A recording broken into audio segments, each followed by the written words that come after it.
The wind came down from the Dragoon Mountains with the teeth of a wolf, a dry, scouring cold that promised a bitter winter. It carried the grit of the Arizona Territory in its breath, flinging it against the weathered planks of Elias Thorne's ranch house, a lonely sentinel in a sea of cracked earth and stubborn creosote. The sun, already low in the late afternoon sky, was a merciless eye, setting fire to the distant, barren peaks and casting long, skeletal shadows that clawed their way across the valley floor. This was a land that tolerated life, but never nurtured it. It was a truth Elias understood in his bones. The landscape was a mirror to his soul, stripped bare, baked hard, and haunted by a profound and aching silence. It had been a year, almost to the day, since the silence had truly taken root. A year since Mary's laughter had been snatched from the air by the splintering crack of an axle and the terrified scream of a horse. Elias had been too slow, too far away. He'd watched the wagon tumble into the arroyo, and a part of him had tumbled in with it, never to climb back out. Now, the ranch was just a place of penance. The sturdy house he'd built for them, was a tomb of memory. The air inside was thick with things unsaid, with the ghostly scent of the bread she used to bake, with a guilt so heavy it felt like a physical weight on his shoulders. He slept in the small cot in the tack room more often than not, the smell of leather and horse preferable to the emptiness of the bed he'd once shared. He was mending a stretch of fence near the property line, his hands calloused and thick, working the wire with a practiced, joyless efficiency. It was a task, like all the others, that served only to pass the hours between one unforgiving sunrise and the next. His horse, a steady buckskin named Dust, stood patiently, its head low against the wind. It was then that he saw it, a crumpled heap of calico and shadow snagged against the lowest rung of the fence, looking like a piece of refuse the wind had abandoned. His first thought was a dead coyote. He squinted, the harsh light making his eyes water, but it wasn't fur.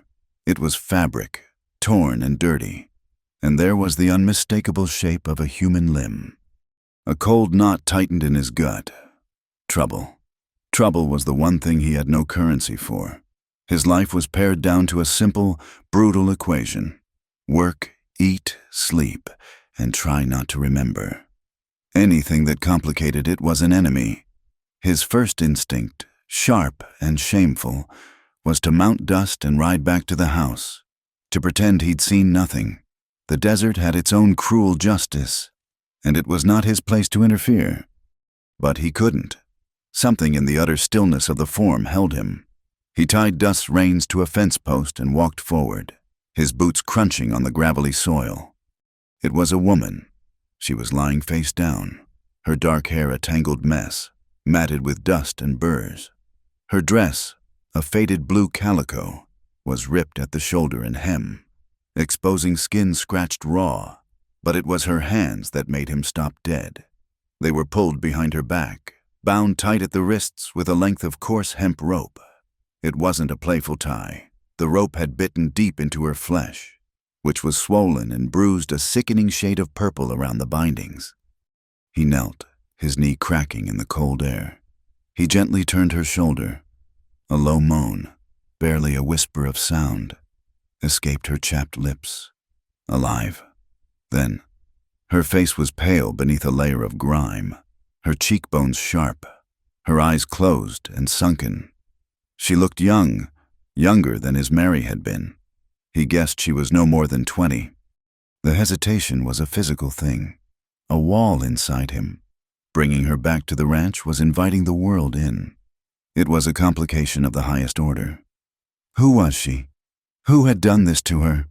Whoever they were, they might come looking. And yet, to leave her here was a death sentence. The temperature would plummet once the sun disappeared, and the coyotes would grow bold. Mary would never have left her. The thought came unbidden, sharp as a shard of glass. With a curse that was swallowed by the wind, he made his decision. He used his pocket knife, its blade worn smooth with use, to saw through the thick rope. It took effort, As it fell away, the woman gasped, a sharp intake of breath. Though she did not wake, he saw the raw, chafed skin of her wrists, bleeding in places. Elias was not a gentle man by nature. The land didn't allow for it, but he lifted her with a care that surprised him. She was lighter than a sack of feed, a bundle of fragile bones and ragged cloth. He carried her to his horse, mounted, and settled her in front of him, her head lolling against his chest. The ride back was silent, save for the rhythmic plodding of Dust's hooves and the ceaseless moan of the wind. He didn't take her to the main house. That space was sacred, a shrine to his grief. It was Mary's house. Instead, he carried her into the old stable, the one he rarely used since building the new barn. It was clean enough, dry and out of the wind. The air smelled of old hay and dust. He laid her down on a pile of clean straw in an empty stall, arranging it as best he could into a makeshift bed. He covered her with a thick horse blanket, the wool coarse against his fingers. He brought a tin cup of water from the well, and lifting her head, he managed to get a few drops past her lips. She swallowed weakly, but her eyes remained closed. He stood there for a long moment, a stranger in his own life, looking down at the woman who had washed up on the shore of his isolation. Then he turned and left, pulling the heavy stable door closed, leaving only a small gap for air. He spent the night in the barn, his shotgun across his lap, watching the stable door. He didn't sleep. Every gust of wind sounded like hoofbeats. Every shadow seemed to hold a threat. He was angry at her for appearing, angry at himself for not being hard enough to leave her, angry at the world for being a place where a woman could be found tied and left for dead. Just before dawn, he went to check on her. The gray light filtered through the cracks in the stable walls. He saw she had pushed the blanket down. She was on her side, awake, watching him with eyes so wide and dark they seemed to hold all the night within them. They were eyes that had seen too much. He stopped at the entrance of the stall, the tin cup in his hand. He said nothing. Her voice was a dry rasp, cracked and weak. "You," she swallowed, struggling. "You cut the rope." He gave a single, curt nod. She pushed herself up on one elbow, her movements slow and pained. She looked at the stable, at the straw, at the blanket, then back at him. A tear traced a clean path through the dirt on her cheek. "You're the first good man I've met in a long time," she whispered. The words were simple, but they landed on him like a physical blow, heavy with the weight of all the bad men who must have come before. He offered the cup. "Water." She drank, her hands shaking so badly he had to steady the cup for her. When she finished, she sank back into the straw, exhausted by the small effort. He took a moment to truly look at her in the growing light, and a flicker of recognition sparked in his mind. He'd seen her before, in town, months ago. She was always on the arm of a man named Jedediah Stone, a gambler with slicked-back hair and a reputation for cheating at cards and smiling while he did it. Elias remembered hearing that Stone had been shot dead 2, maybe 3 months back in a saloon dispute over a poker hand. He'd pushed his luck one time too many. He looked at the woman again. Stone's widow. The thought settled in his mind, cold and unwelcome. "I have no money," she said, her voice a little stronger now. She seemed to read the questions in his silence. "No papers, nowhere to go. My husband's family. They cast me out, took everything." She didn't need to explain what else they had done. The marks on her wrists spoke for her. "I'll work," she said, a desperate plea entering her voice. "I can cook, clean, mend clothes, anything, just for a place to stay, until I can figure out what to do." Elias looked away from her, out the stable door toward the horizon, where the sun was now a bloody gash in the sky. Every instinct screamed at him to say no, to give her food, water, and send her on her way to the nearest town. She was the widow of a man who lived and died by violence. She was a loose thread, and he wanted no part of the tapestry she belonged to. But her words echoed in his head. Asterisk, the first good man. and the image of her, broken and bound by his fence.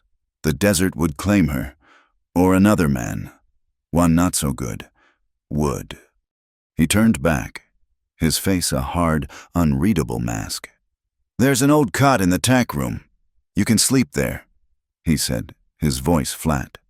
"Chores start at sunrise. The well is out back. There's stew on the stove in the main house." He didn't wait for a reply.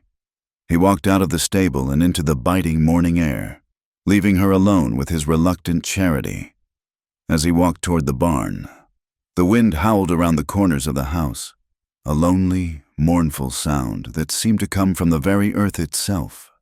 The ground was hard and fissured, the sky a vast, empty canvas. It was a perfect reflection of the space he now kept between himself and the world, a space that a desperate woman had just breached. He didn't know her name, and he didn't want to. For now, she was just another shadow in a life already full of them. Days bled into a week, then two, marked only by the sun's relentless journey across the pale winter sky. A silent, brittle routine formed between them, as stark and unadorned as the landscape itself. She had told him her name was Lillian.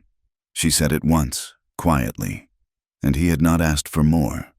Lillian rose before he did, the smell of weak coffee and wood smoke already in the air when he emerged from the barn.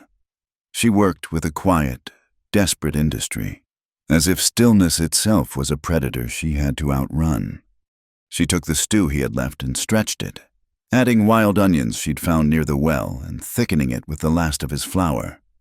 She washed his clothes in a bucket of frigid water, her knuckles turning red and raw, and hung them on a line of rope she'd strung between two porch posts. They flapped in the wind like captured ghosts. She found Mary's old sewing kit and began to mend his worn-out shirts, her stitches small and neat, a line of order against the fraying fabric of his life. Elias watched her. He kept his distance, observing her from the edge of the corral or through the grimy window of the barn as he repaired a harness. He saw the way she moved, with an economy of motion that spoke of long hardship. There was no softness left in her, but there was a deep, unyielding strength. Her hands told the story. They were no longer the hands of a gambler's lady. The skin was rough and chapped, the nails broken, the palms already beginning to callous. They were the hands of a survivor. Her eyes were another story. When she thought he wasn't looking, as she stared out at the unforgiving horizon, her gaze held a terrifying emptiness, a void where hope had been hollowed out. It was the look of a person who had fallen from a great height and was still waiting to hit the ground. Yet, the moment she caught his eye, a hard, defiant shield would drop into place. It was a look that dared him to feel pity for her. He never did. Pity was a useless currency out here. There was a strangeness about her, a small, persistent mystery that snagged at the edges of his mind. She always kept her left hand hidden. When she kneaded dough, she did it one-handed, pinning the bowl with her left elbow. When she carried firewood, she cradled it in her right arm, her left hand tucked into the folds of her worn dress. At first, he thought she was favoring the wrist he had freed, that the injury was slow to heal. But one afternoon, as she sat on the porch steps, shelling the last of the dried beans, the sleeve of her dress slipped. The low sun caught it, a flash of dark color against her pale skin. It was not the raw, bruised flesh he expected. It was a ribbon, a strip of what looked like old silk, a deep crimson color, wrapped tightly around her wrist and tied in a series of small, intricate knots, one over the other. It was a frayed, pathetic thing, yet the knot was so dense and complex it seemed impossible to undo. It was a manacle made of memory. The sight of it was deeply unsettling. The coarse rope of her captors he could understand. That was simple brutality. This was something else entirely. It was personal. He watched her for another week, his curiosity warring with his determination to remain detached. The ribbon was always there, a secret she carried in plain sight.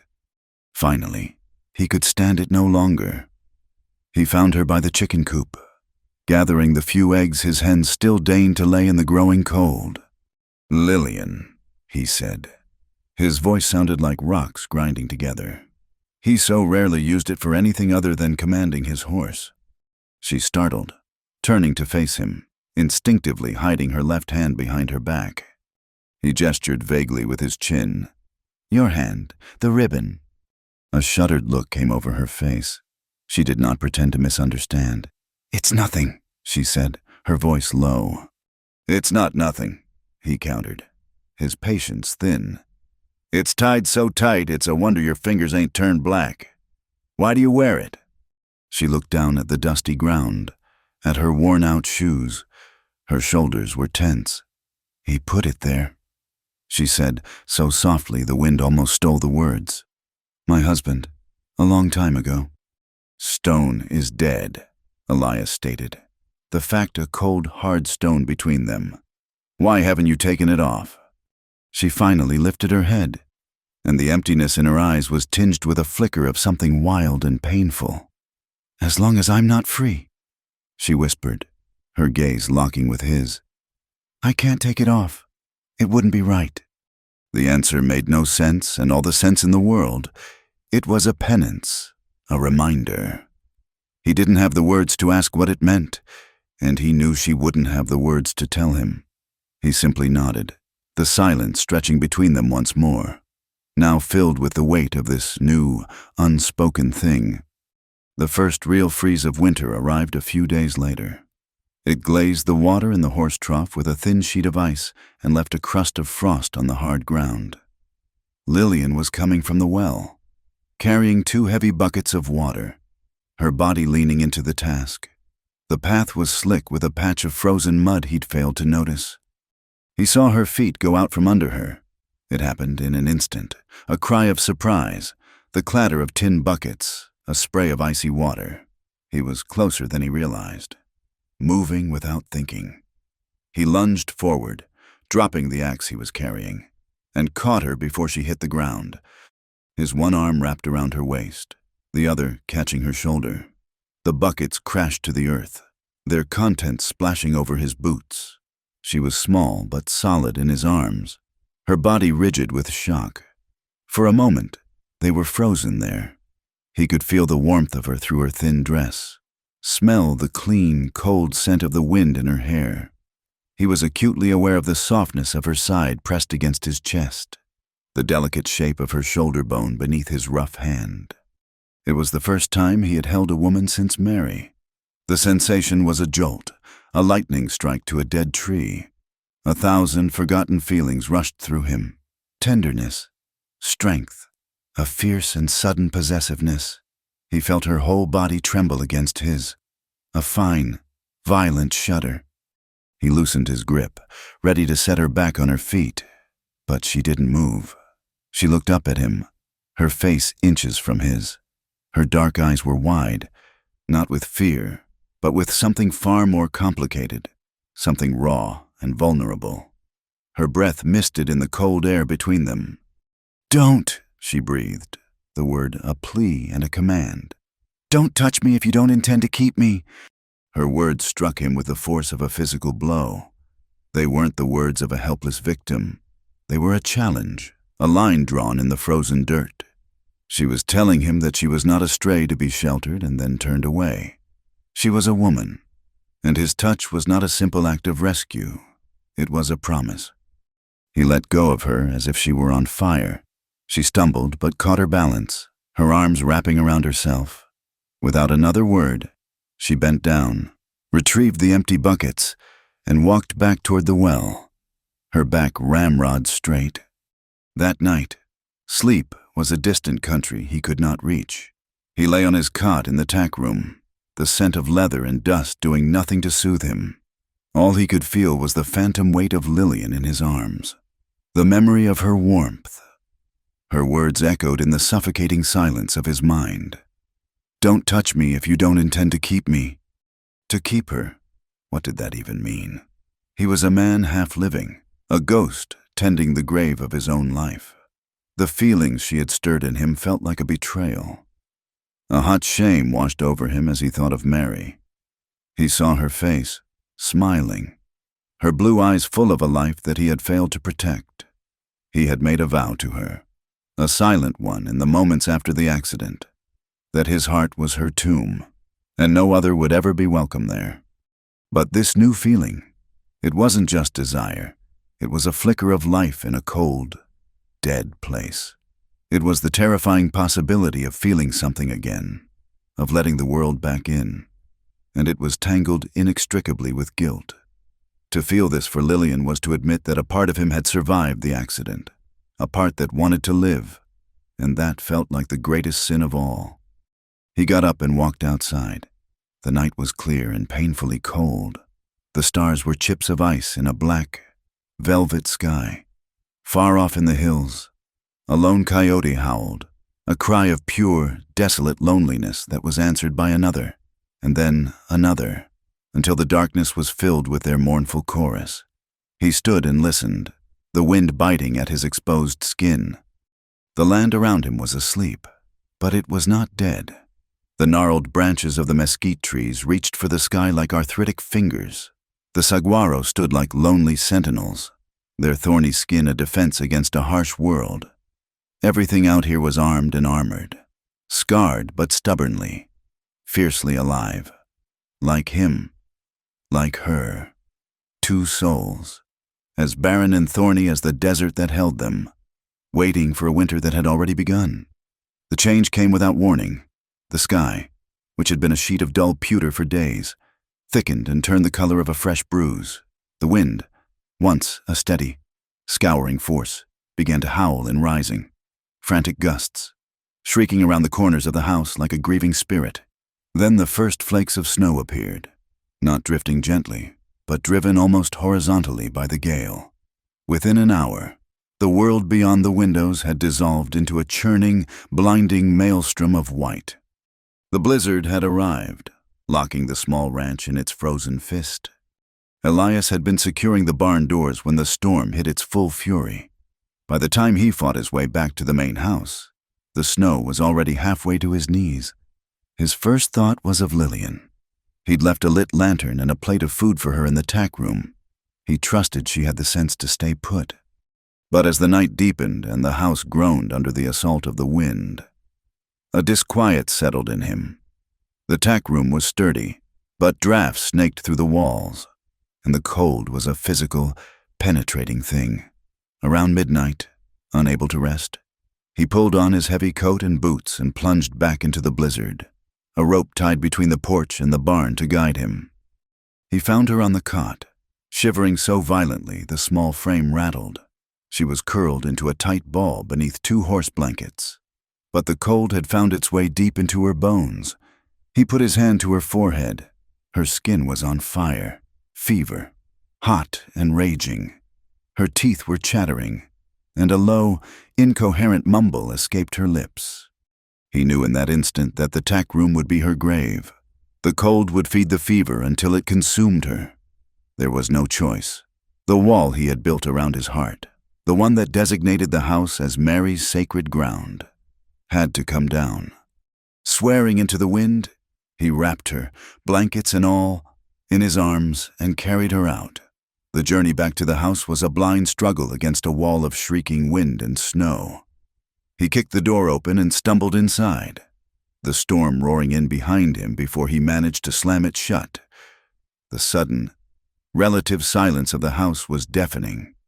He carried her past the cold hearth, through the living space that was still so full of Mary's presence, and into the bedroom. He had not slept in this room, in this bed. Since the day of the accident, he laid her down gently on the quilt Mary had stitched, the bright star patterns a stark contrast to Lillian's pale, drawn face.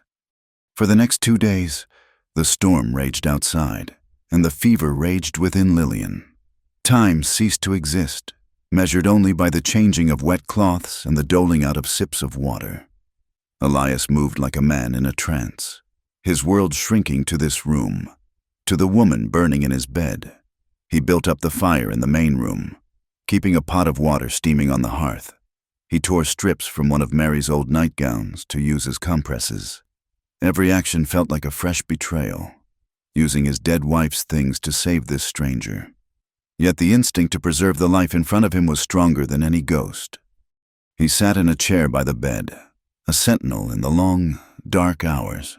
He wiped the sweat from her brow, his rough fingers clumsy and strange against the softness of her skin. It was during one of these moments, as he was adjusting a cool cloth on her forehead, that his hand brushed against her neck. He felt it then, beneath her jawline, hidden in the delicate shadow, was a thin, raised ridge of scar tissue. It was smooth and old, a perfect, pale circumference, a rope mark. Not from the coarse hemp he'd cut from her wrists, but from something worn long and tightened often. It was the kind of scar a man might see on a horse that had fought its tether. The discovery sickened him. It told a story of a cruelty he couldn't fully comprehend, as if to confirm it. She began to thrash in the throes of her delirium. Her eyes, open but unseeing, stared at the ceiling. "No," she moaned, her voice a raw, pleading whisper. "Silas, please, no." The name was unfamiliar, spat out with a venomous terror. She twisted her head on the pillow, her hands clenching the quilt. "Don't pull so hard!" she suddenly screamed. The sound so sharp and full of agony, it made Elias jolt back in his chair. It wasn't a cry of complaint. It was the shriek of an animal in a trap. "It hurts. Please, don't pull so hard." He reached out and gripped her shoulder, his own heart hammering against his ribs. "Lillian," he said, his voice rough. "You're safe. You're here. No one is pulling." She fought against an invisible enemy for another hour before finally collapsing back into a restless, twitching sleep. Elias sat in the darkness, the firelight from the other room casting flickering shadows on the walls. He now understood that her husband had not been her only tormentor. The name Silas, the scar, the scream, they were pieces of a puzzle he had no desire to solve. Yet the image was forming all the same. On the morning of the third day, the wind died. The world outside was buried in a profound, white silence. And inside, the fever broke. Elias woke in his chair to find Lillian watching him, her eyes clear and lucid for the first time in days. She was terribly weak, her face hollowed out, but the fire was gone. "I'm sorry," she whispered, her voice hoarse. "You shouldn't have heard that." Shame radiated from her, a palpable heat. Elias just shook his head, unsure of what to say. She took a ragged breath. "After Jedediah was killed," she began, her gaze fixed on a loose thread on the quilt. "His brother, Silas, said that my husband's property now belonged to him, and that included me." Her voice was flat, devoid of emotion, as if she were reciting a page from a book. "They kept me in a shed. When they took me out, they used a rope, so I wouldn't run." She finally looked at him, her eyes bottomless pools of old pain. "They sold me to a freighter for $20. He's the one who tied my hands. I got away from him a few days before I came to your fence." She delivered the story of her own destruction with a terrifying calm. She had been bound, sold, and treated like livestock. The horror of it settled in Elias's gut, a cold, heavy stone. He had no words of comfort. Platitudes were insults in the face of such suffering. Instead, he stood up, walked to her side, and rested his hand on her shoulder, right over the worn fabric of the nightgown. His touch was firm, grounding. It was a simple, silent promise. "I hear you. You don't have to say any more." She visibly relaxed under his hand, a long, shuddering sigh escaping her lips, and she closed her eyes. A few days later, Lillian was strong enough to walk. The snow was still deep, blanketing everything in a pristine, blinding sheet of white that hurt the eyes. Elias was chopping wood, the rhythmic thud of his axe the only sound in the vast stillness. When he saw her through the window, she had put on one of his oversized coats and was standing in the middle of the yard, staring up at the gray sky as a few stray flakes drifted down. She raised her left hand, the one with the crimson ribbon. The silk was a stark slash of color against the overwhelming white. She held it up as if presenting it to the heavens, her fingers slightly curled. He was too far away to hear, but he could see her lips move, could imagine the whisper of steam in the frigid air. If only, she seemed to be saying to herself, to the sky, to no one. If only someone would untie it. Something in the sight of her, so small and alone in that immense, silent world, offering her bound wrist to an empty sky, broke through the last of his defenses. The methodical swing of the axe faltered. He dropped it, the handle thudding softly into the snow. He walked towards her, his boots crunching a loud, deliberate path in the powder. She heard him and turned, her eyes widening in surprise as he approached.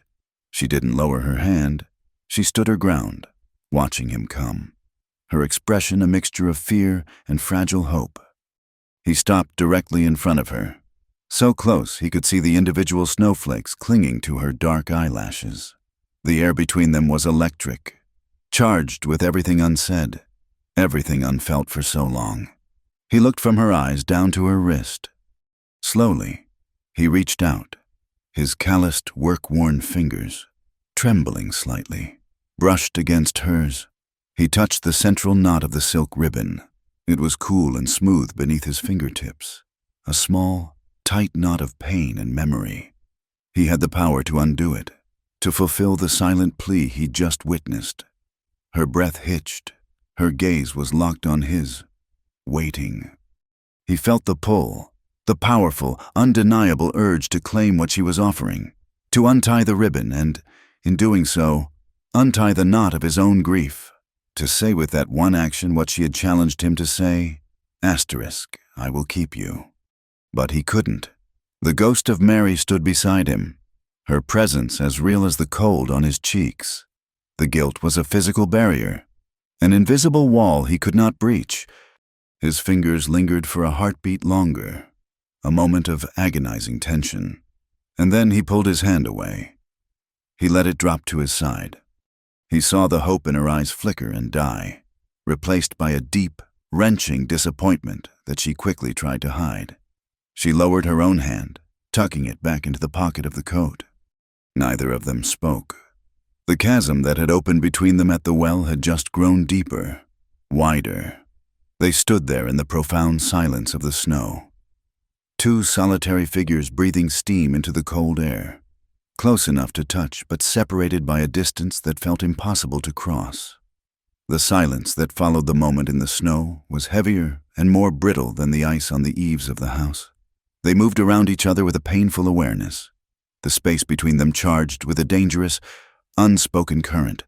The small house, once a refuge from the storm, now felt like a cage, too small to contain the powerful emotions that had been unleashed. Lillian retreated into herself, her work once again becoming a shield, while Elias felt a restless, angry energy thrumming under his skin. He had come so close to something real, something that might thaw the permafrost around his heart, and he had recoiled like a man touching a hot stove. One night, a week after the storm had passed, the cold was so deep it seemed to have weight and substance. The fire in the hearth was the only point of warmth and light in a universe of darkness. Elias had been drinking whiskey, a habit he'd mostly abandoned but had returned to with a vengeance.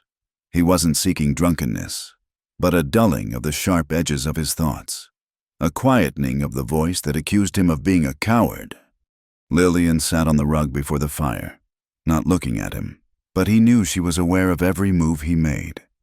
She was mending one of his gloves, her head bent, the firelight catching the auburn glints in her dark hair. Her left wrist rested on her knee, and the crimson ribbon seemed to glow in the flickering light, a vibrant, defiant symbol of her bondage. He watched the way her fingers moved, the patient push and pull of the needle, and a wave of something hot and suffocating washed over him, a potent mixture of desire, guilt, and a profound, aching tenderness. The whiskey had unmoored him from his usual silence. The words were there, caught in his throat, and he knew if he didn't speak them they would choke him. "If I were to untie that ribbon," he said, his voice a low rasp that was swallowed by the crackling of the logs. She stopped her work, the needle poised in midair. She didn't look up. "What about it?" she asked softly. "I've been thinking," he went on, the whiskey making him reckless. "If I were to take my knife to that knot, if I set your hand free, I wouldn't be able to let you go afterwards." He took a swallow of whiskey, the liquor burning a path down his throat. "I wouldn't let you leave this ranch. You would be mine to keep." The admission hung in the air, stark and possessive and brutally honest. It was a confession of a feeling he hadn't even admitted to himself. Lillian slowly set the glove and needle aside. She turned her head and looked at him, and he was startled to see the sheen of tears in her eyes, glittering like diamonds in the firelight. A single tear escaped and traced a path down her cheek. "Then untie it," she whispered, her voice thick with an emotion so raw it made his own chest ache. "Untie it as you would untie your own heart from its cage." It was an invitation and a plea, not just for her own freedom, but for his. In that moment, he understood. The ribbon was not the only thing that needed freeing. He set the whiskey glass down with a heavy thud. In 3 long strides, he crossed the room and knelt before her on the hearth rug. The heat from the fire was intense on his back. He looked into her eyes, seeing his own desperate, haunted reflection there. He lifted his hand, not to the ribbon, but to her face, his thumb gently wiping away the tear on her cheek. Her skin was soft, and she leaned into his touch, her eyes fluttering closed. And then he kissed her. It was not a gentle kiss. It was a collision of hunger and loneliness, a desperate, clumsy claiming. It was the taste of whiskey and salt and a sorrow so deep it had no name. It was the raw, undeniable proof that he was not dead inside, that some vital part of him had survived and was now roaring back to life. She met his kiss with an equal, startling ferocity, her fingers tangling in his hair, pulling him closer. It was the kiss of 2 people who had been starving, who had forgotten the taste of bread, of water, of another human soul. He pulled back, breathless, and rested his forehead against hers. They stayed like that for a long moment, simply breathing each other in, the fire crackling, the world outside ceasing to exist. He slowly lowered his hands to her shoulders, his thumbs tracing the line of her collarbones. He could feel the frantic, bird-like beating of her heart through the thin fabric of her dress. His hands moved with a will of their own, unfastening the top buttons of her dress, pushing the fabric aside to reveal the pale, luminous skin beneath. He lowered his head, his lips tracing a path down the column of her throat, stopping at the faint, pale scar he knew was there. He kissed it, a silent apology for the cruelty of the world, for the men who had hurt her. Lillian gasped, her back arching, her hands gripping his arms tightly. His own hand slid down her back, pulling her flush against him, feeling the warmth and softness of her body. He was drowning in sensation, in a feeling so powerful it threatened to consume him. And that was when the ice returned. A face swam into his mind, unbidden, Mary, smiling at him from across this very room, her eyes full of love and a future that he had failed to give her. The memory was so vivid, so sharp, it was like a physical blow. The guilt crashed over him in a sickening, cold wave, extinguishing the fire inside him. What was he doing? In her house, on her hearth, with another woman. It was a desecration, a betrayal of the highest order. He pulled away from Lillian abruptly. The movement was so sudden she swayed, catching herself with her hands on the floor. The space between them, which moments before had been filled with heat and desperate passion, was now a cold, gaping void. He saw the confusion in her eyes, the raw vulnerability, the question she didn't dare ask. He couldn't meet her gaze. He stared into the flames, his jaw clenched, his body rigid with self-loathing. She watched him for a long, silent minute. The fire popped, sending a shower of sparks up the chimney. When she finally spoke, her voice was not angry or accusatory. It was filled with a terrible, heartbreaking clarity. She slowly began to rebutton her dress, her movements measured and deliberate. She turned her back to him, her small shoulders shaking with silent sobs. It's not because you don't want to, she said, her voice muffled but clear. I felt it. I know you want to. She took a shaky breath. It's because you're still imprisoning yourself. Elias, you've made a jail out of your own memories, and you won't let yourself leave. You think you're honoring her, but you're just letting yourself die alongside her. Her words were not an attack. They were a diagnosis. And they were true. He had never really tried to climb out of the arroyo. He had stayed there at the bottom, nursing his guilt, because he believed on some level that he deserved to be there. He had never forgiven himself for being the one who survived. Her insight laid him bare, stripping away all his justifications, leaving only the raw, pathetic truth of his self-imposed prison. Lillian rose to her feet, her back still to him. She stood there for a moment, a silhouette against the roaring fire. Untie it for me, she said, her voice barely a whisper, yet it carried the weight of a final plea. Untie this ribbon, and untie yourself. She paused, then added the words that would haunt his night. Do it before I'm forced to untie it myself, by leaving you. Then she walked away, leaving him alone on his knees before the fire, the heat on his face a poor substitute for the warmth he had just pushed away. He was left with the echo of her words, the bitter taste of whiskey and regret, and the terrible, paralyzing weight of a choice he did not know how to make. The fire had died in the hearth, leaving behind a bed of pale, gray ash. The morning light that filtered through the window was just as colorless, painting the room in shades of desolation. Elias woke on the floor where he had fallen into a whiskey-soaked sleep, his head pounding, a bitter taste in his mouth. The first thing he felt was the cold. The second was the silence. It was a different silence from before, not the quiet of lonely routine, but the absolute, hollow emptiness of absence. He knew before he even stood up. He pushed himself to his feet, his joints protesting, and looked around the small house. It was neat, tidier than he ever kept it. A plate and cup were washed and stacked by the basin. The glove she had been mending sat finished on the small table. He walked to the bedroom, the room he had given her, his boots loud on the wooden floorboards. The bed was made, the quilt pulled tight. The tack room was the same. Her meager belongings were gone. On the table in the main room sat a small, drawstring pouch made of rough-spun cloth. Inside were $3 silver, likely every cent she had in the world. Next to it, folded with a precision that seemed to mock his own chaotic grief, was the shirt she had mended for him. The stitches were a neat, dark line against the faded blue fabric, a small scar of care. She had tried to pay him. The gesture was so full of a desperate, broken pride that it felt like a fist clenching around his heart. She had left him with her work and her money, taking nothing but the worn-out dress she had arrived in.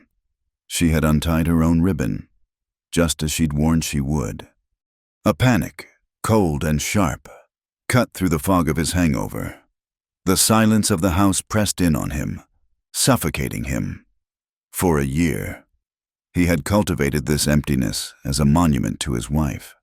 But Lillian had filled its cracks with the quiet sounds of her presence, the soft tread of her feet, the clink of a spoon in a pot, the rustle of fabric. Now, her absence had ripped it all open again, leaving a wound far deeper and more terrifying than the one he had been nursing. The thought of this silence stretching into the next day, and the day after that, was an agony he could not bear. He didn't think, he acted. He grabbed the mended shirt, pulled it on over his own, and strode out of the house, leaving the pouch of silver untouched on the table. In the barn, he threw the saddle on dust with a speed born of desperation, his hands fumbling with the cinch in his haste. Within minutes, he was riding out, the horse's hooves churning up the snow, leaving the lonely ranch behind him. The air was a blade in his lungs. The landscape was a vast, unforgiving expanse of white and gray. He had no idea which way she had gone, but he headed for the main track, the one that led toward the town and the stagecoach routes beyond. He pushed dust hard, his eyes scanning the horizon, searching for a lone, small figure in the immense emptiness. After an hour of frantic riding, he spotted a cloud of steam in the distance, a freighter's wagon, pulled by a team of 6 weary mules. He spurred dust into a gallop, closing the distance.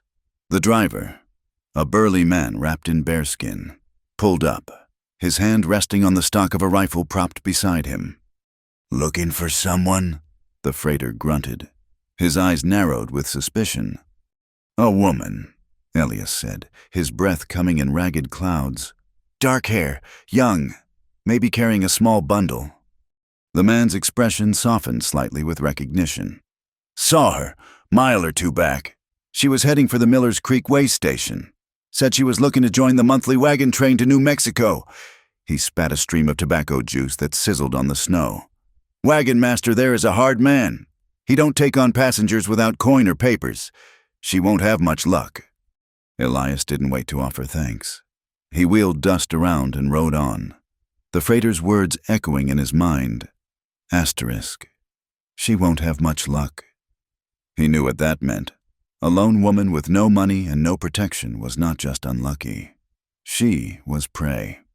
He reached the way station as the sun was beginning its descent, painting the snow-covered hills in hues of bruised purple and blood orange. It was a rough, squalid place, a ramshackle saloon and boarding house, a large corral, and a blacksmith's shed, all huddled together against the cold.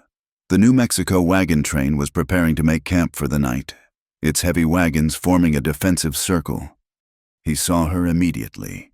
She was standing near the lead wagon, facing a tall, bearded man, the wagon master. Even from a distance, Elias could see the rigid set of her shoulders. The man laughed, a short, cruel bark of a sound, and gestured dismissively.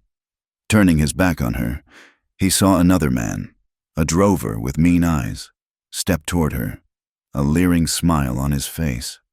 Lillian took a step back, wrapping her arms around herself, a solitary, defiant figure on the verge of being swallowed by the circling wolves.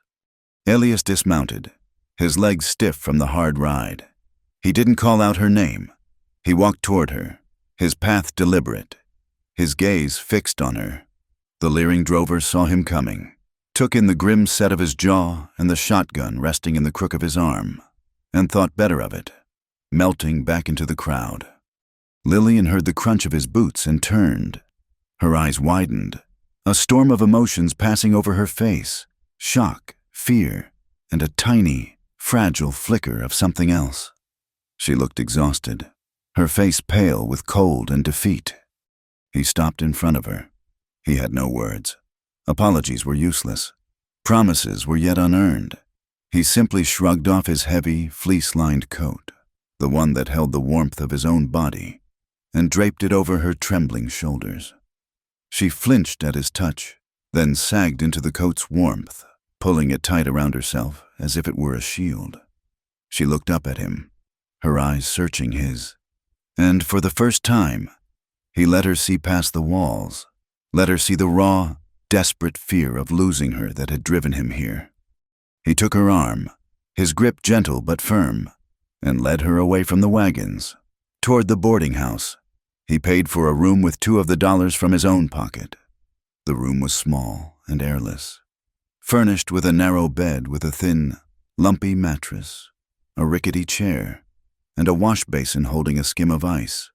A single candle in a tin holder provided a weak, sputtering light. He closed the door, shutting out the rest of the world. They stood in the cramped space, the silence stretching between them. Lillian clutched the coat around her, not looking at him. "You should have let me go," she whispered, her voice barely audible. "I couldn't," he said, the words torn from somewhere deep inside him. He looked at her left hand, which was clenched into a fist at her side. The crimson ribbon was still there, a vivid stain against her pale skin. He knew. with an absolute certainty that transcended thought, that this was the moment. The choice he had failed to make by the fire was here, now, in this cold and miserable room. He didn't reach for her. He reached into his pocket and pulled out his knife. It was an old one, its bone handle worn smooth from years of use. Mary had given it to him their first Christmas together. He had carried it every day since. It was a part of him, a relic of his old life. He took a step closer, and this time she did not back away. He gently took her left hand. It was ice cold. He held her wrist, his thumb resting just below the complex, suffocating knot. Then he opened the knife. The click of the blade locking into place was the loudest sound he had ever heard. He didn't try to unpick the knot. This was a thing that needed to be severed, not solved. He placed the sharp edge of the blade against the taut silk and began to saw. Slowly and deliberately, the fibers parted, one by one. The layers of the knot gave way. He cut until the last thread snapped and the crimson ribbon fell away, coiling on the dusty floor like a dead snake. Her wrist was free. A band of pale, indented skin marked where the ribbon had been, a ghost of her bondage. He closed the knife and put it away. Then, with his calloused thumbs, he gently massaged the mark on her wrist, as if he could erase the memory of the pressure, the pain.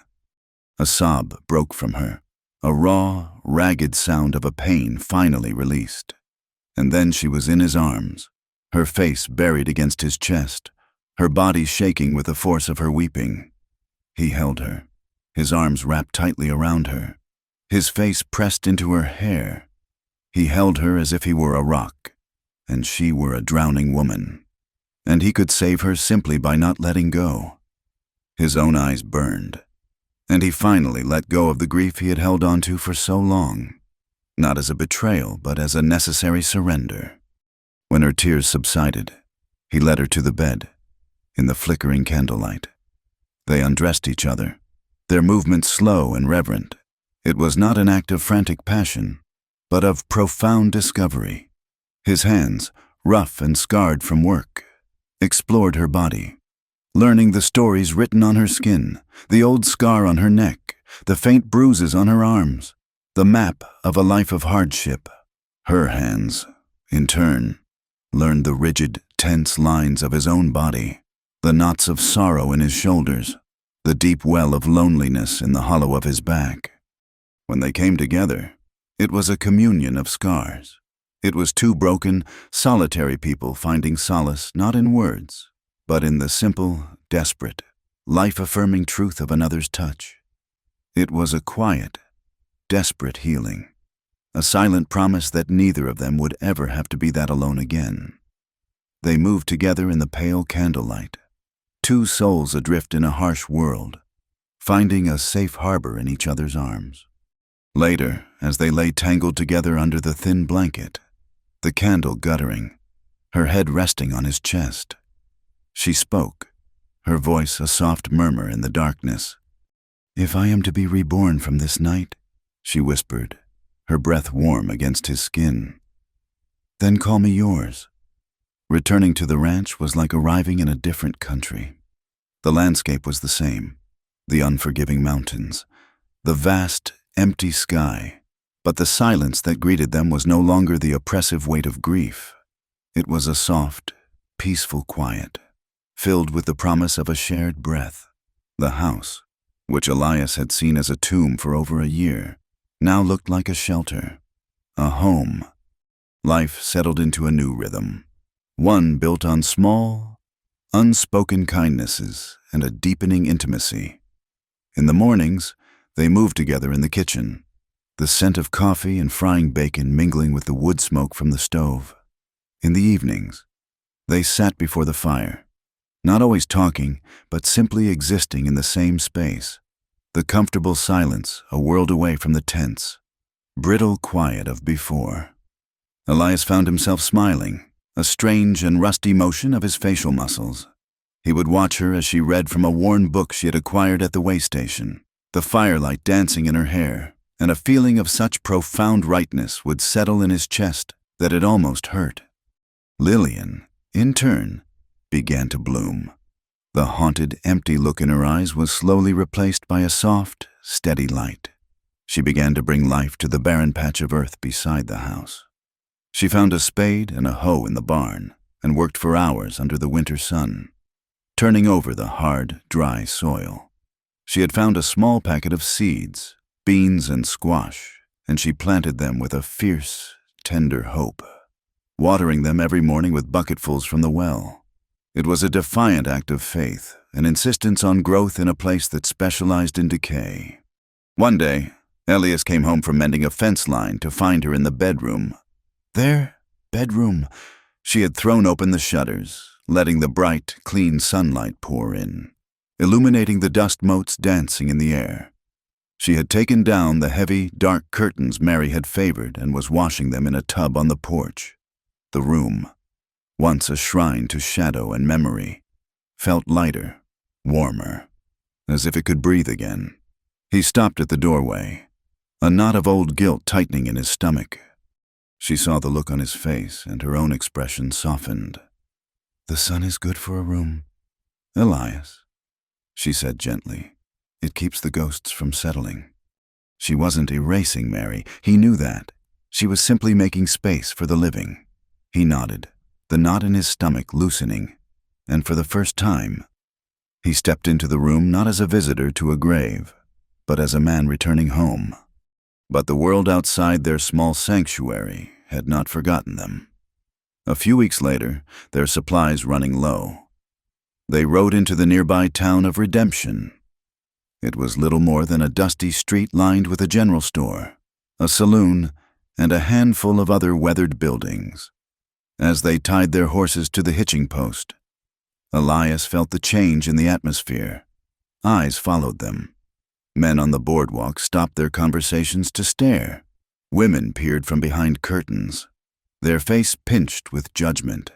He felt Lillian tense beside him, her shoulders straightening, the old, hard shield slipping back into place in her eyes. Inside the general store, the air was thick with unspoken accusations. The proprietor, a portly man named Silas Croft, coincidentally sharing a name with Lillian's tormentor, a fact that made Elias's hand clench, weighed their flour and beans with a sullen slowness. "Heard you took in a stray, Thorn," Croft said, not looking at Elias but at a spot on the wall behind him. His voice was loud enough for the other customers, a few grim-faced ranchers and their wives, to hear clearly. "I took in a wife," Elias said, his voice low and cold. Croft let out a short, ugly laugh. "That what they're calling them these days? Jedediah Stone's old saloon girl. You ought to be careful. Elias, a man can catch more than feelings from a woman like that." The air in the store went still. Lillian, who had been examining a bolt of cloth, froze, her back to the counter. Elias saw the insult land on her like a physical blow. A hot, white rage, unlike anything he had felt in years, flooded him. He had spent his life controlling his temper, but this was different. This was a violation. He moved so fast Croft didn't have time to react. He reached across the counter, grabbed a fistful of the man's starched shirt, and hauled him halfway over it. With his other hand, he drew back and drove his fist into Croft's fleshy jaw. The sound was a sickening, wet crack. Croft crumpled to the floor behind the counter with a groan, scattering a display of canned peaches. Elias stood there, his knuckles throbbing, his chest heaving. He looked at the shocked faces of the other customers. "Her name is Lillian Thorne," he said, his voice shaking with fury. "The next man who speaks it without respect will answer to me." He threw the coins for their supplies onto the counter, grabbed their sack, and took Lillian's arm. "Let's go," he said. He led her out of the store and helped her onto her horse. She was silent, her face pale and unreadable. They rode out of town without a backward glance, the silence between them heavy and fraught. He expected tears or anger, but she said nothing until they were miles away, the dust of redemption a bad memory behind them. "You didn't have to do that," she said, her voice quiet. "Yes," he said, his anger still simmering. I did. She turned in her saddle to face him, her expression serious. Elias, I don't need you to protect me. She paused, and her eyes softened, losing their hard edge. I just need you to believe in me. Your belief is a better shield than your fist. Her words disarmed him completely. She wasn't a damsel needing rescue. She was his partner, asking for his faith, not his violence. He looked at her, truly looked at her, at the strength that held her upright in the saddle, at the quiet dignity that had survived so much ugliness, and he felt a surge of love so powerful it almost buckled him. He reached out and took her hand, their horses walking side by side. I believe in you, Lillian, he said, and it felt like the truest vow he had ever made. That night, the conversation from the town lingered in the air, a poison that needed to be drawn out. They lay in bed, the darkness of the room a safe cocoon, the only light coming from the moon through the newly bare window. He wasn't the first to call me that, Lillian said into the darkness, her voice small. A saloon girl, a whore. After Jedediah died, his family, they said I was ruined goods, that no decent man would ever want me. Elias held her closer, his arm tightening around her. They were fools. She was quiet for a long time, and he thought she might have fallen asleep. But then she took a shaky breath. There's something I never told you, she whispered. Something I've never told anyone. He waited, his body still, giving her the space to speak her truth. When I was with Jedediah, I was pregnant, she said, the words barely audible. I was only a few months along. He was happy about it. It was the only time I ever saw him truly happy. She paused. After he was killed, and Silas took over, I was so afraid. I tried to hide it, but he found out. Her voice broke, a small, splintering sound. He said that no child of Jed's would inherit anything. He said he would beat it out of me. Her body began to tremble in his arms. And he tried every day. It was a constant state of affairs. The pain. I lost the baby in the shed, alone. The story fell into the darkness, a confession of a horror so profound he had no words for it. The loss of a child, not by accident or fate, but by deliberate, sustained cruelty. He thought of his own lost future with Mary, the children they would never have, a pain he thought was singular. But this was a violation of a sacred trust, an act of pure evil. He didn't offer empty comforts. He didn't tell her it wasn't her fault. He simply pulled her tighter, turning her to face him, and held her as the silent, racking sobs began to shake her body. He buried his face in her hair, and, for the first time since Mary's death, Elias Thorne wept. He wept for the child she had lost, for the woman she had been, for the unimaginable cruelty she had endured. He wept for his own hardened heart, for the year he had wasted in a prison of his own making. Their tears mingled in the darkness, a shared baptism of sorrow, and as if the land itself was weeping with them, a strange sound began, a soft tapping on the roof. It grew steadier, louder. Rain, a slow, steady, impossible rain in the heart of the dry season. Elias got up and went to the window, Lillian beside him, wrapped in a blanket. They stood together and watched as the heavens opened up. The moonlight illuminated the falling drops, turning them to silver threads. The parched, cracked earth, which had been as hard and unforgiving as his own heart, began to drink. They could smell it, the rich, clean scent of rain on thirsty dust, the smell of life returning.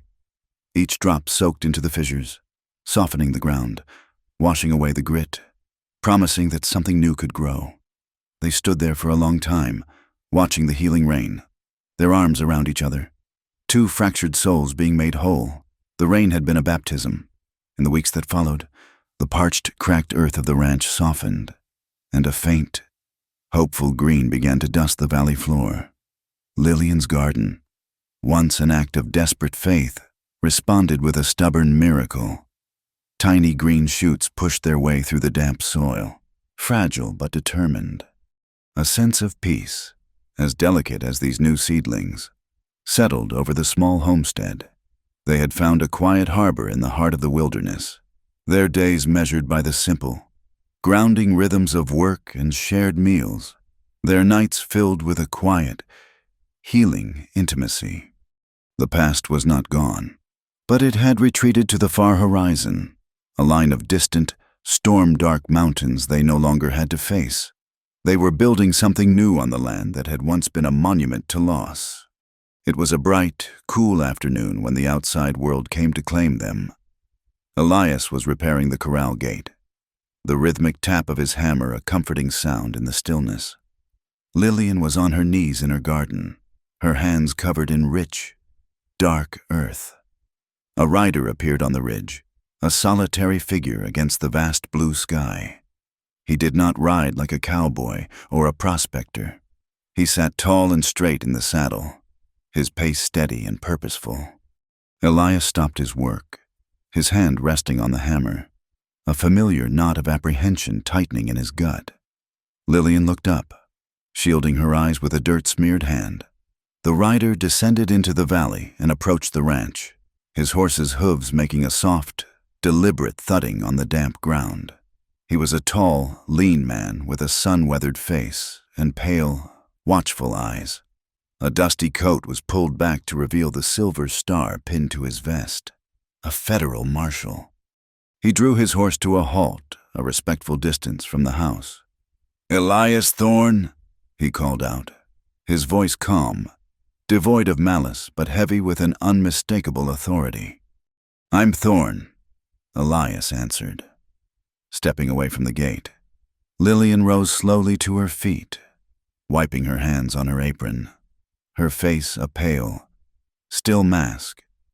The marshal dismounted, his movements economical. "Marshal John Corrigan," he said, by way of introduction.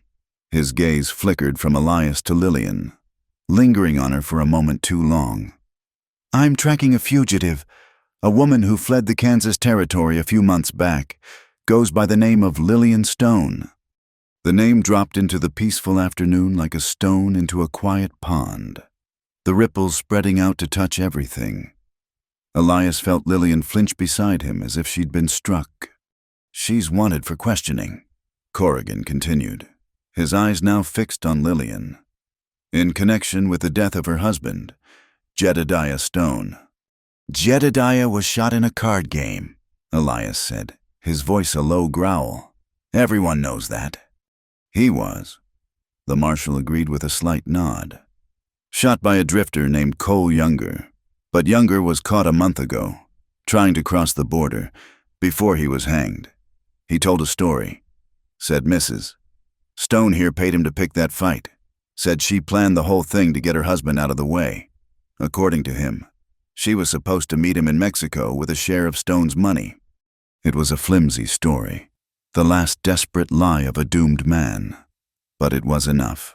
It was a thread the law could pull on, and it had led them here. "He's lying," Lillian whispered, her voice trembling. I ran from that place. I ran from all of them." Marshal Corrigan's expression did not change.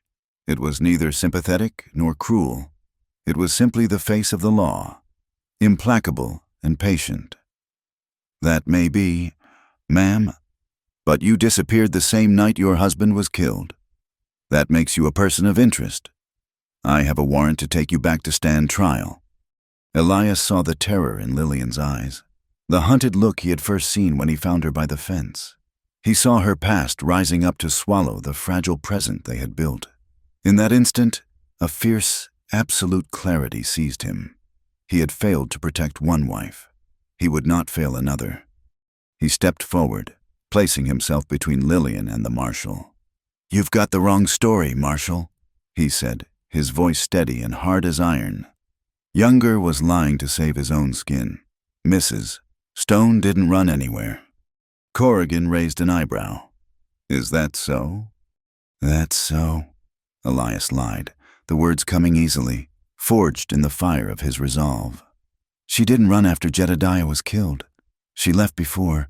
She came with me. The marshal's gaze sharpened. You're saying you took her from her husband's home? I am, Elias said, looking the lawman straight in the eye. We had an arrangement. I came for her that night. We were long gone before any trouble started in that saloon. If Younger said she was there, he was lying. Ask anyone in Redemption. She's been with me for months. She's my wife. It was a desperate, reckless gamble. By claiming he had taken her, he was making himself an accomplice, a man who had run off with another man's wife, a crime in itself. He was deliberately tarnishing his own name to cleanse hers, building a wall around her with his own body, his own reputation. No, Lillian said, her voice suddenly clear and strong. She stepped out from behind him, her fear replaced by a new, unwavering resolve. No, Elias? She looked at the marshal, her chin held high. He's the one who was lying. Marshal, to protect me, I ran away that night, alone. I didn't know my husband was dead until weeks later. She turned to Elias, her eyes shining with a fierce, loving fire. I will not build our life on top of your lie, she said, her voice low and intense. For him alone. I have been running and hiding for too long. I don't need a freedom that tramples on the truth. Not anymore. She had found her footing. She was no longer the broken woman he had found by the fence. She was his equal, and she was choosing to face the ghosts of her past. Not as a victim, but as a free woman. Marshal Corrigan watched the exchange, his expression unreadable. It'll be up to a judge to sort it out, he said finally. You'll both have to come with me to Redemption. Circuit judge is due in town next week. The ride to town was a somber procession. They rode on either side of the marshal. A silent, united front.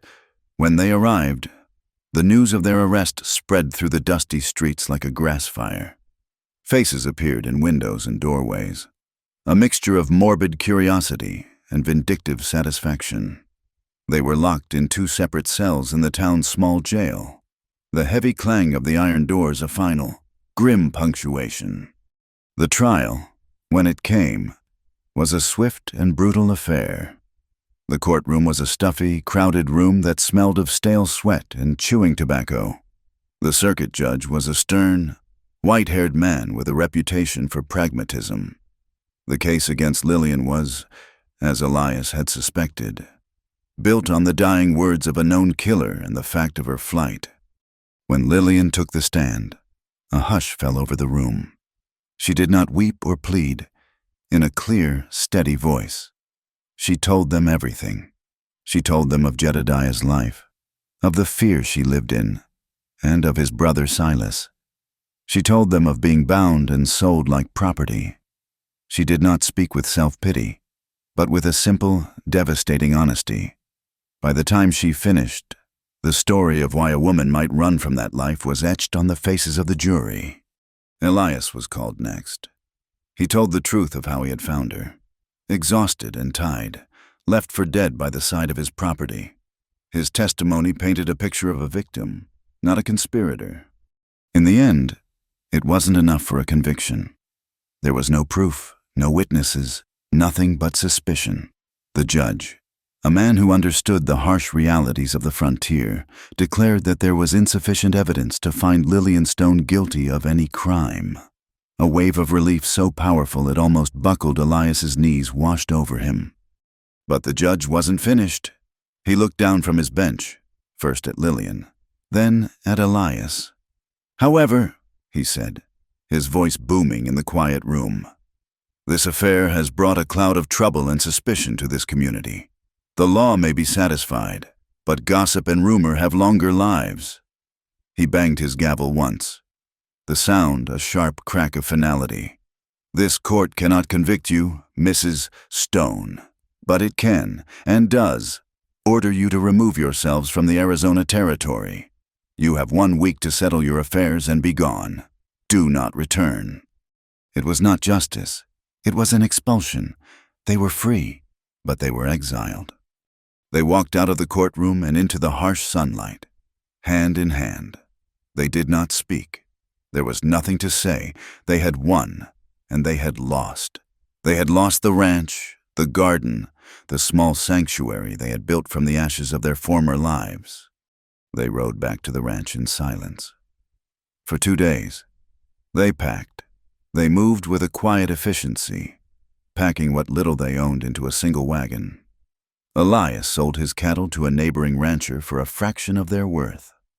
Lillian carefully dug up the most promising of her young seedlings, wrapping their roots in damp cloths to be stored in a wooden box. On the morning of the 7th day, they stood before the house for the last time. It looked small and lonely under the vast, empty sky. They had found each other here. They had healed here, and now they were leaving it behind. Elias helped her onto the wagon seat, then climbed up beside her. He took the reins in one hand and her hand in the other. He did not look back. He looked forward, at the long, dusty track that led east, toward an unknown horizon.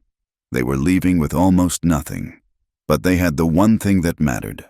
Home was no longer a place on a map. It was the person sitting beside him. Together, they faced the open, unforgiving, and promising expanse of the West. The journey east was a long, slow unwinding of the past. With every mile that put the Arizona Territory behind them, the landscape began to change, and with it, something inside them.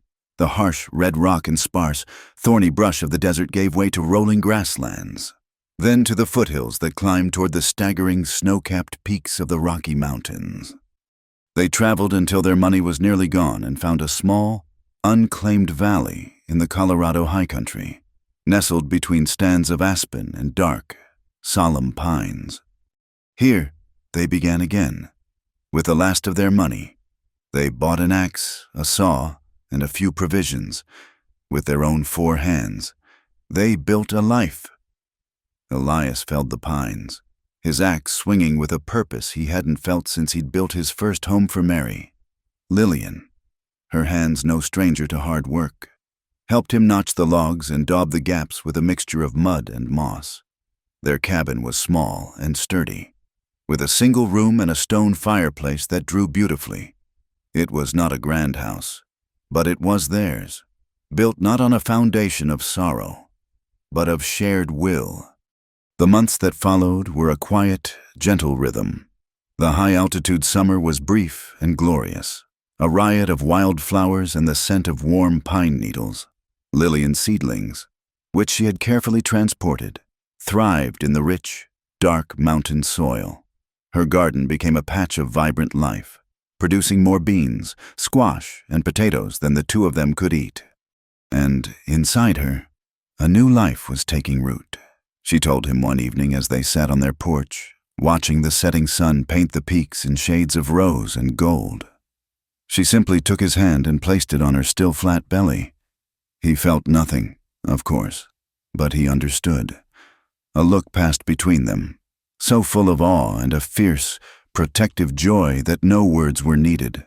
The ghosts of the children they had both lost, his in a future that never was, hers in a past that was too brutal to contemplate, seemed to finally, truly recede, making way for this new, incredible possibility. As Lillian's belly began to swell, Elias found a new purpose of his own. The nearby mining town of Silver Creek had families, and families had children. He built a small corral and announced that he would be offering riding lessons.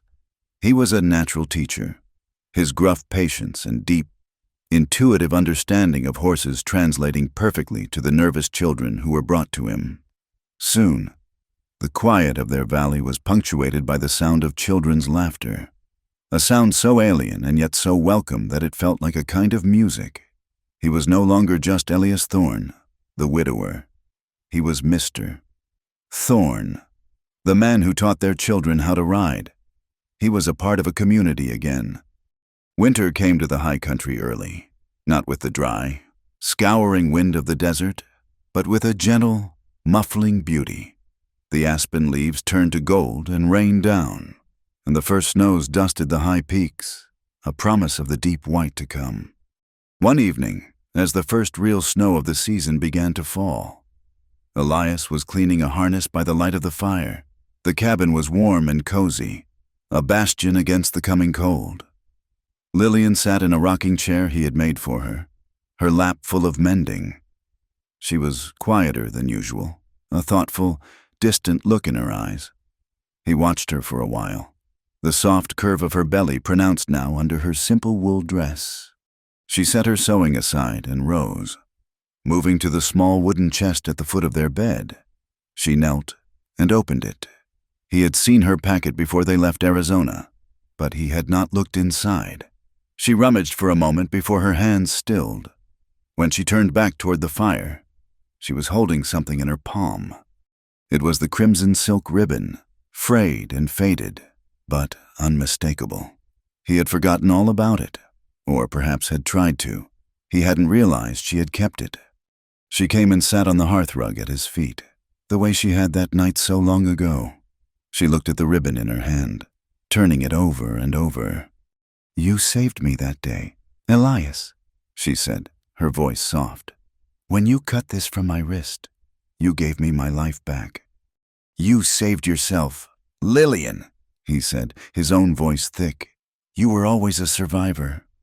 "But I was surviving out of fear," she said, looking up at him, her eyes deep and clear in the firelight. "Fear of being caught, fear of being hurt, fear of being alone. Everything I did was to keep the fear at bay." She held the ribbon and, with deliberate, steady fingers, she wrapped it around her left wrist. She tied a simple knot, the crimson a stark contrast to the soft, pale skin of her arm, now full of life and health. The gesture, once a symbol of her utter subjugation, was now a conscious act of her own will. Then she held her hand out to him. "This time," she whispered, a small, beautiful smile touching her lips. "Untie it for love, not for fear." His heart ached with a love so immense it felt as if it might break him open.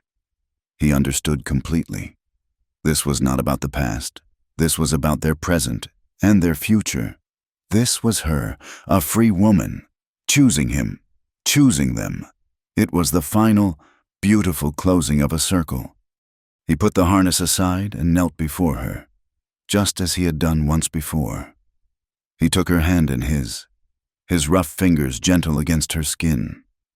He didn't reach for his knife. That tool, a relic of a harder, more violent time, was no longer needed. Instead, he lowered his head and pressed his lips to the knot. His kiss was a soft, warm, lingering vow. It was a promise of tenderness, of devotion, of a love born not from rescue, but from a deep and mutual respect. With his lips and his fingers, he gently worked the knot loose. The silk slid away, and he tossed it into the fire. They watched it together as it writhed in the flames, turning to black ash and then to nothing, its power finally and completely undone. He raised her hand to his lips and kissed her bare wrist, then the palm of her hand, then each of her fingers. He looked into her eyes and saw his own future reflected there, bright and clear. Later, they sat together in the rocking chair, a heavy quilt over their laps. Lillian leaned against his chest, his arms wrapped around her, his hand resting possessively, tenderly, on the swell of her belly. Outside, the snow was falling in earnest now, thick, silent flakes drifting past the window, blanketing their new world in a clean, perfect white. "If it's a boy," he murmured into her hair. "I was thinking of the name Samuel." She tilted her head back to look at him. "Samuel Thorne. I like it. It's a good, strong name." She smiled. "And if it's a girl?" He was quiet for a moment, the firelight playing on his face. "Mary Ann," he said softly.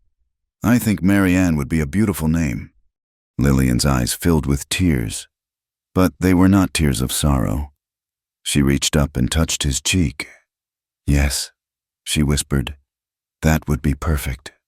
He pressed his palm a little more firmly against her belly, and in the deep, warm silence of the cabin, he felt it for the first time, a tiny, distinct flutter, the quickening of a new life, a promise. He looked at his wife, at the fire, at the snow falling outside the window, and he knew, with a certainty that settled deep in his soul, that he was finally, truly home. Asterisk, asterisk, asterisk. Thank you for listening to our story here at the Wild West Campfire. We'd love to know where you're tuning in from, so drop a comment below and let us know what part of the world you're in. Please consider subscribing to the channel for more tales from the Old West, and feel free to share your thoughts on Elias and Lillian's journey.